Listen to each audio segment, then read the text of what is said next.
witches are real? My first answer to the question takes place in the Middle East, where the first account of witches took place. Hi, sir. What can you tell me about witches? Well, what you call witches, Hebrews prefer the term kashif, which means to whisper. Fascinating. What do you yourself believe about witches? We should kill every one of those disgusting creatures. Although witches existed in Jewish culture, Europe did not develop these beliefs during the Middle Ages. Most people believed in St. Augustine of Hippo's idea that only God had supernatural power. Based off this belief, witches could not exist.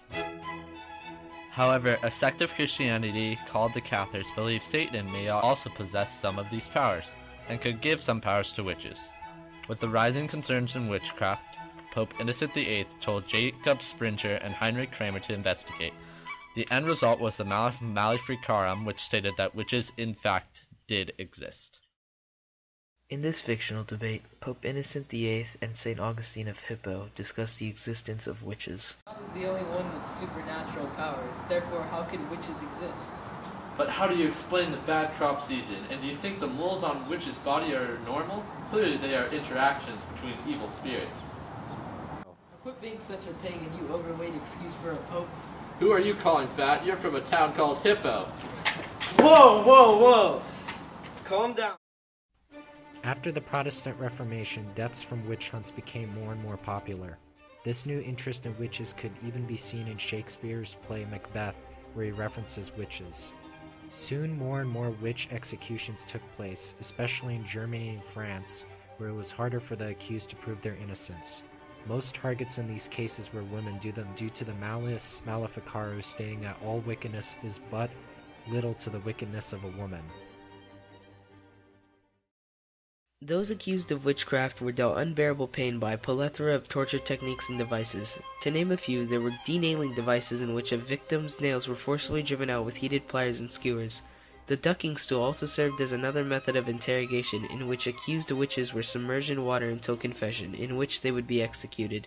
In the Salem witch trials, some that refused to plead were to be victim of peine forte dieu, in which stones were placed upon the victim until suffocation or pleading.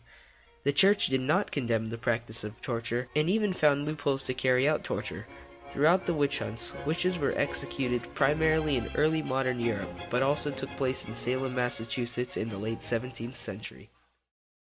Witch hunts were responsible for the deaths of about 60,000 people. Eventually these witch hunts slowed down due to the Enlightenment, the movement that caused Europeans to think more logically instead of irrationally slaughtering fellow human beings.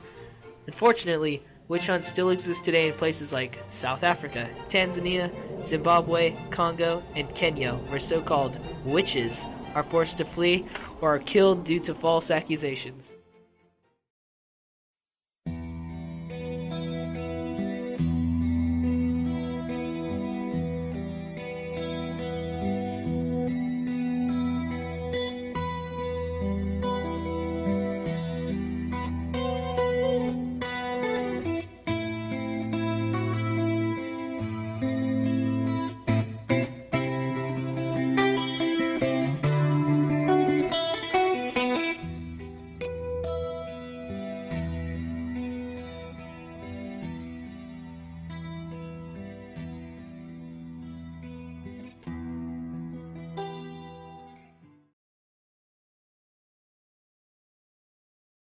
Negative b plus or minus radical b squared minus 4ac over 2a. That's correct. A girl answered a math problem. You know what that means. A witch! Witch! Witch! Witch! Witch!